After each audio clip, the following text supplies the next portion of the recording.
الكريم أما بعد فأعوذ بالله من الشيطان الرجيم بسم الله الرحمن الرحيم وكذلك جعلنا في كل قرية أكابر مجرميها ليمكروا فيها وما يمكرون إلا بأنفسهم وما يشعرون۔ اور اسی طرح ہم نے ہر بستی میں اس کے مجرموں کے سرغنا کیے ہیں کہ اس میں داؤ کھیلیں، اور داؤ نہیں کھیلتے مگر اپنی جانوں پر اور انہیں شعور نہیں۔ وَكَذَلِكَ جَعَلْنَا فِي كُلِّ قَرْيَةٍ أَكَابِرَ مُجْرِمِيهَا لِيَمْكُرُوا فِيهَا، اور اسی طرح ہم نے ہر بستی میں اس کے مجرموں کے سرغنا کیے کہ اس میں داؤ کھیلیں، یعنی طرح طرح کے ہیلوں سے، بہانوں سے، مکاریوں سے لوگوں کو بہکاتے اور باطل کو رواج دینے کی کوشش کرتے ہیں۔ اس دور میں جس میں آج ہم وقت گزار رہے ہیں، ایسے ایسے مکار لوگ، آپ اندازہ کریں کہ پہلے تو چور رات کو تنہائی میں چوری کیا کرتا تھا، ڈاکے ڈالتے تھے، لیکن آج تو بھائی ہاتھوں سے چھین کے لے جاتے ہیں۔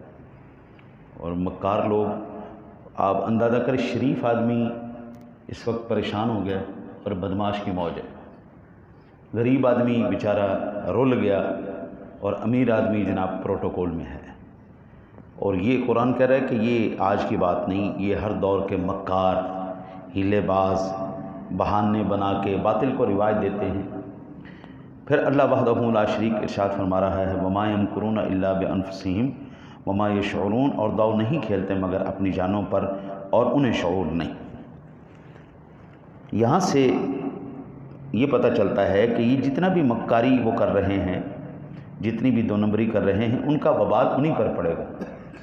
حضرت جی، میں نے ایک چیز جو دیکھی ہے، یہ اکثر کی بات ہو رہی، سب کی بات نہیں ہو رہی، کہ پیسہ آ جائے اور اقتدار آ جائے تو انسان باغی ہو جاتا ہے، بغاوت کی طرف چل پڑتا ہے۔ پیسہ اور اختیار انسان کو باغی بنا دیتا ہے۔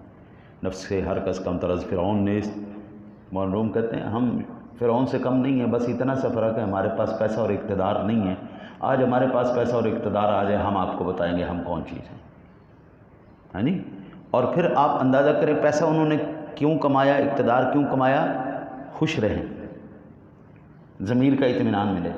وہ پیسہ بیچارے کماتے ہیں خوش رہنے کے لیے، اقتدار حاصل کرتے ہیں راج کرنے کے لیے، پھر وہی پیسہ ان کے لیے وبال جان بن جاتا ہے۔ پہلے دو نمبری سے کماتے ہیں، پھر اپنی جان چھڑانے کے لیے وہ پیسہ واپس دے دیتے ہیں۔ بھائی اس کو بھی دے دو، رشوت دو، اس کو بھی رشوت دو، اس کو بھی رشوت دو۔ بھائی پہلے ہی ایمانداری سے زندگی گزارو، بھائی منی کرنے کی ضرورت کیا ہے؟ ہاں جی، مکاری کرنے کی ضرورت کیا ہے؟ پھر اللہ وحدہ لا شریک کا یہ قرآن بتا رہا ہے کل حشر والے دن وہ اپنا نقصان کریں گے، قبر میں جواب دیں گے، حشر میں جواب دیں گے۔ بھئی میرا نقصان تو نہیں، جس نے چوری کی اس کو تکلیف ہو، جس نے ڈاکہ مارا دل اس کا ڈرے۔ پھر ارشاد فرمایا وَإِذَا جَاءَتْهُمْ آیَةٌ قَالُوا لَن نُؤْمِنَ حَتَّىٰ نُؤْتَىٰ مِثْلَ مَا أُوتِیَ رُسُولُ اللَّهِ، اور جب ان کے پاس کوئی نشانی آئے تو کہتے ہیں کہ ہم ہرگز ایمان نہ لائیں گے جب تک ہمیں بھی ویسا ہی نہ ملے جیسے کہ رسولوں کو ملا۔ اللہ اکبر، اللہ اکبر۔ اس آیہ مبارکہ کا شان نزول پہلے سماعت فرما لیں، پھر میں عرض کرتا ہوں۔ ولید بن مغیرہ یہ کہنے لگا کہ آپ کو اللہ تعالیٰ نے کیوں رسول بنا دیا ہے؟ بھئی رسول بننا چاہیے تھا تو مجھے بننا چاہیے تھا۔ اس کی وجہ یہ ہے کہ رسول جو ہے، رسالت کا جو منصب ہے، وہ دو چیزوں پر دیا جاتا ہے، ایک دولت اور ایک عمر۔ اگر عمر کی بات ہو تو میں عمر میں بھی بڑا ہوں، دولت کی بات ہو تو میں یعنی خود ہی قضیہ بنا لیا، خود ہی حل کر لیا۔ بھئی عمر اور دولت کے اوپر نہیں، خالصتاً یہ اللہ کا انتخاب ہے، وہ جب چاہتا ہے جس کو چاہتا ہے نبوت اور رسالت دے دیتا ہے۔ بھئی یہ انتخاب تو اللہ کا ہے نا جی۔ اب دیکھیں نا، حضرت سیدنا عیسیٰ علیہ نبینا علیہ الصلوۃ والسلام نے کس وقت اعلان نبوت کیا؟ ماں کی گود میں۔ قال انی عبد اللہ آتانی الکتاب وجعلنی نبیا۔ نبی اکرم صلی اللہ علیہ وسلم نے اعلان نبوت کب کیا؟ 40 سال کی عمر میں۔ آپ جناب رسالت مآب صلی اللہ علیہ وسلم 40 سال کی عمر میں اعلان نبوت کر رہے ہیں۔ حضرت عیسیٰ علیہ السلام وہ پنگوڑے کے اندر ماں کی گود میں اعلان نبوت کر رہے ہیں۔ بھئی یہ میرے رب کی مرضی ہے، جس کو جب چاہے بلوا دے۔ یہ پیسے اور دولت اور عمر کی بات نہیں ہے۔ اچھا جی، اب یہاں سے یہ بھی بات پتہ چلی کہ ہر ایک مخالفت کرنے والا پیسے والا ہوتا ہے. اکثر مخالفین پیسے اور اقتدار والے ہوتے ہیں جو آپ کے ساتھ کھڑا لیں گے. بھئی رسول اللہ تعالیٰ کا ہے، منصب رسالت اللہ دینے والا ہے، پھر حضور جناب رسالت مآب صلی اللہ علیہ وسلم کا منصب، سبحان اللہ سبحان اللہ، محبوب خدا کا منصب، یعنی یہ تو بھائی تصور میں بھی نہیں ہے کسی کے کہ کوئی ایسے ہی حاصل کر لے پیسے سے. اگر یہ منصب عمر سے اور پیسے سے حاصل ہوتا تو جو آج کل دنیا کے سب سے امیر ترین لوگ ہیں، بڈھے لوگ ہیں، وہ تو سارے رسول ہونے چاہیے تھے. نہیں، یہ انتخاب خدا ہے. جس کو چاہتا ہے، جب چاہتا ہے، جیسے چاہتا ہے منتخب فرما لیتا ہے. قرآن پاک سے ہمیں یہ پتہ چلتا ہے وَإِذْ أَخَذَ اللَّهُ مِيثَاقَ النَّبِيِّينَ کہ یہ انتخاب اللہ نے عالم ارواح میں ہی فرما لیا تھا. یعنی ابھی کوئی انسان پیدا بھی نہیں کیا، یہ انتخاب اسی وقت ہو گیا تھا کس کو رسول بنانا ہے، کس کو نبی بنانا ہے. یہ انتخاب پہلے ہی کر دیا گیا تھا. تو جو میرے رب نے پہلے انتخاب کر دیا گیا اب وہ تمہارے کہنے پر انتخاب بدل دے گا، ایسا نہیں ہو سکتا. پھر ارشاد فرمایا اللہ اعلم حیث یجعل رسالتہ، وہ اللہ جانتا ہے جہاں اپنی رسالت رکھے. اللہ وحدہ لا شریک کو معلوم ہے کہ وہ کس کو نبوت اور رسالت کے اہل سمجھتا ہے اور اس کا استحقاق کس کو ہے، کس کو نہیں. عمر اور مال سے کوئی مستحق نبوت نہیں ہو سکتا. یہ نبوت کے طلبگار تو حسد، مکر، بدعہدی وغیرہ قبائح افعال اور رذائل خصال میں مبتلا ہیں.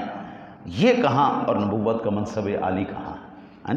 پھر فرمایا سیصیب الذین اجرموا صغار عند اللہ وعذاب شدید بما كانوا یمکرون. ان قریب مجرموں کو اللہ کے یہاں ذلت پہنچے گی اور سخت عذاب بدلہ ان کے مکر کا.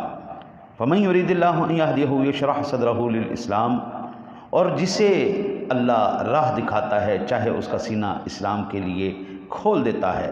ٹھیک ہے نا جی. اور جس بندے کو اللہ تعالیٰ اسلام کے اوپر چلانا چاہے اس کا اللہ تعالیٰ سینہ کس طرح کھول دیتا ہے؟ اللہ تعالیٰ اس کے اندر ایک نور پیدا کر دیتا ہے. اللہ سینہ جس کے لیے جس کا سینہ اسلام کے لیے کھولے اس کے لیے نور پیدا کر دیتا ہے. اب یہ نشانی کب پتہ چلتی ہے ہمیں کہ اس کا سینہ اسلام کے لیے کھولا یا نہیں کھولا؟ تو سادہ سی ایک اس کی پہچان ہے، جس وقت بندے کا دل قرآن حدیث میں اعمال پر اور نیک افعال پر لگنا شروع ہو جائے، اس کا یہ مطلب ہے کہ اللہ تعالیٰ نے اس کا سینہ اسلام کے لیے کھول دیا. پھر فرمایا کہ وَمَن يُرِدْ أَن يُضِلَّهُ يَجْعَلْ صَدْرَهُ ضَيِّقًا حَرَجًا كَأَنَّمَا يَصْعَدُ فِي السَّمَاءِ. اور جسے گمراہ کرنا چاہے اس کا سینہ تنگ خوب رکا ہوا کر دیتا ہے کہ اس میں علم اور دلائل توحید ایمان کی گنجائش نہ ہو. تو ایسی حالت ہوتی ہے کہ جب اس کو ایمان کی دعوت دی جاتی ہے اور اسلام کی طرف بلایا جاتا ہے تو وہ اس پر نہایت شاک ہوتا ہے، اس کو بہت دشوار معلوم ہوتا ہے. یعنی سادہ لفظوں میں وہ کہتا ہے چلو آپ لوگ اپنا عمل کریں، ہم اپنا عمل کریں گے. آپ لوگ ہمارے ٹھیکیدار ہیں، آپ جا کے عمل کریں ہم کر لیں گے. نماز پڑھنی جائیں آپ پڑھیں ہم نماز پڑھ لیں گے. آپ ہمیں نماز پڑھنے کا کیوں کہتے ہیں؟ اچھا جی. پھر اللہ وحدہ لا شریک ارشاد فرماتا ہے کہ اس کی ایسی نشانی ہے جیسے کوئی زبردستی اس کو آسمان پر چڑھا رہا ہے. آدمی جب وہ اونچائی کی طرف چڑھے نا جی تو بڑا زور لگا کے، سانس بھی پھولی ہوئی ہوتی ہے اور بڑا زور لگا کے بندہ چڑھائی کی طرف چڑھ رہا ہوتا ہے. تو اللہ کہتے ہیں ان کی بھی مثال اسی طرح، بیچارے نام کے مسلمان تو ہیں لیکن ان کے سینے اسلام کے لیے کھولے نہیں گئے. کذالک یجعل اللہ الرجس علی الذین لا یؤمنون. اللہ یوں ہی عذاب ڈالتا ہے ایمان نہ لانے والوں کو، بیچارے کوڑ کے مر جائیں گے اور اس دنیا میں بھی ذلیل و رسوا ہوں گے، آگے بھی ذلیل و رسوا ہوں گے. اللہ سے دعا ہے اللہ تعالیٰ آپ کو مجھے عمل کرنے کی توفیق نصیب